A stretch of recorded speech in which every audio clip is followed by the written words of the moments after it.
With the introduction of UDFs, you can now create custom DAX functions that can be reused and centralized, saving you a lot of time from having to rewrite these over and over again. And just today, I learned the existence of DAXLib. So together, we're going to explore what it is and look at some of the packages that I think you might find useful.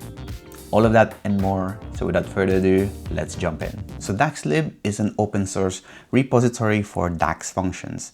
It's created by the SQL BI guys, and they're well known by the community as sort of the DAX experts and DAX gurus. And this whole thing is essentially a repo for custom functions that you can copy into your semantic model. Similar to NuGet or extensions library, but for DAX. So how does it actually work?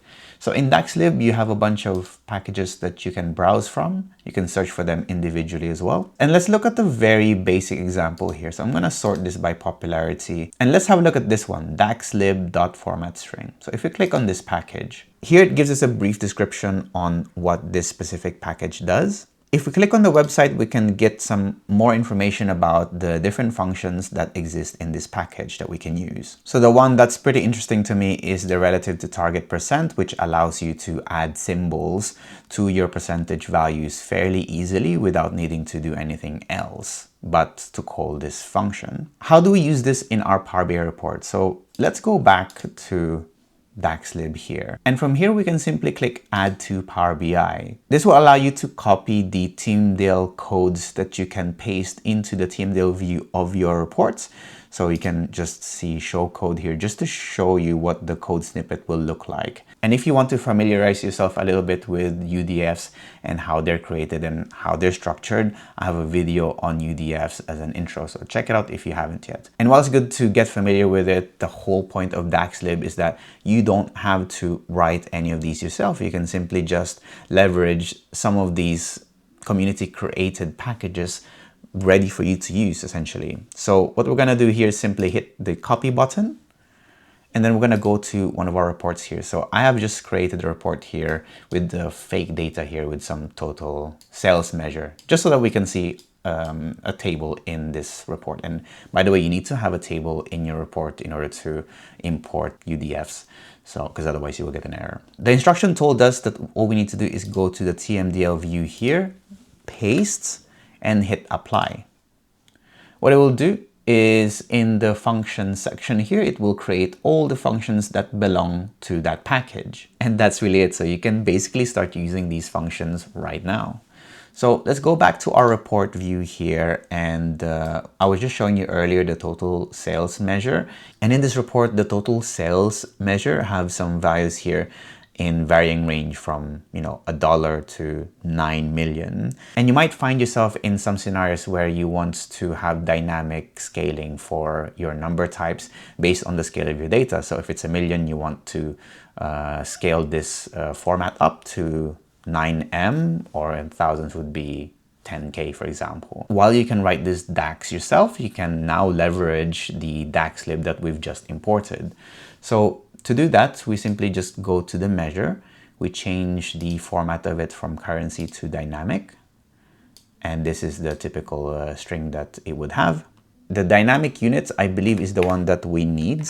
Now, if I just close it like this, it will give me some errors because this function actually needs 2 for its arguments. The arguments would need to go inside this, these 2 brackets.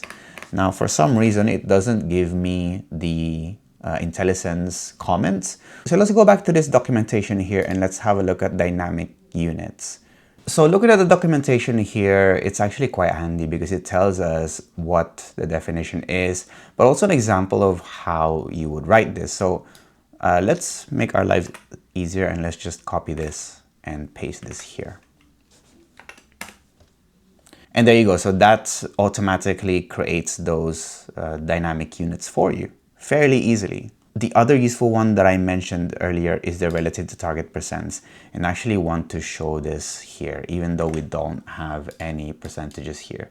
So what I'm going to do is I'm just going to create a fake target here. So a target percentage, and I'm going to do a divide. And then I'm going to create a fake target of 9,000 like this. And let's change this as a percentage. and that will give us some values in percentage here. And what I want is for the positive percentages to have an arrow up or down. And again, normally you'd have to create a separate measure for this or modify the dynamic format yourself. But with this DAXLib that we've just imported, you don't have to. So you simply need to have the target selected, change it to dynamic, and use the relative to target %. And now again, we're facing an error because this time it's now asking for 5 arguments, 5 parameters inside this. And let's have a look at the documentation to see what we need. So first it needs a position, so where you want it before or after your values. The second is the number of decimal places that you want for your value. The third is the symbol style, so if you want arrows, if you want colors. The fourth and fifth parameters are optional. You can keep these blank, but they're essentially just if you want to have some custom prefix or suffix text. So we're gonna try to follow this. So let's do, first of all, the first parameter would be a prefix. Second is the number of decimal places, so we'll just put 0 for now. And then for the symbol style, let's do triangles. And then as I mentioned, the fourth and fifth are blank, so we can just leave it like that. If you hit enter, there you go. And there you go, so it adds those symbols, triangles up or down based on the value of your percentage. And as I mentioned, all you need to do is just update these parameters to be able to, control and change these values. So instead of triangles, let's say we wanna do arrows. And that will be automatically integrated in there without you having to really do any of the work apart from just importing the package. Now that you know how to import UDFs and packages into your Power BI reports, let's have a look at some of the interesting packages that I found, which I think you might find useful. The first one is the IBCS one. So this one lets you create IBCS compliant charts, which Power BI doesn't support 100% just yet. So these standards ensure that your dashboards or how you present data is the same across kind of different platforms. So some of these elements, while you can do them, so the overlapping bars were kind of a recent feature that was added. Here, for example, where you're showing forecasts with these lines, at the moment is not supported in the kind of default fill versions of the Power BI bar charts. And this is actually the same solution by Andre, the same one that I covered a long time ago. And now instead of having to copy all of that SVG into your own semantic model, you can simply import these packages and start using it right away. The format string package, the one that we just demoed, also has other functions that I think you might find useful. There are interesting ones here, like the currency ones that lets you get the symbols based on the currency codes, or for showing things like ordinals, so like the suffix when you're ordering something is actually quite interesting. Another interesting one are these SVG chips by David Baki, which allows you to create colorful SVG chips easily using just the functions themselves. Now, if the name sounds familiar, it's because he actually created the dynamic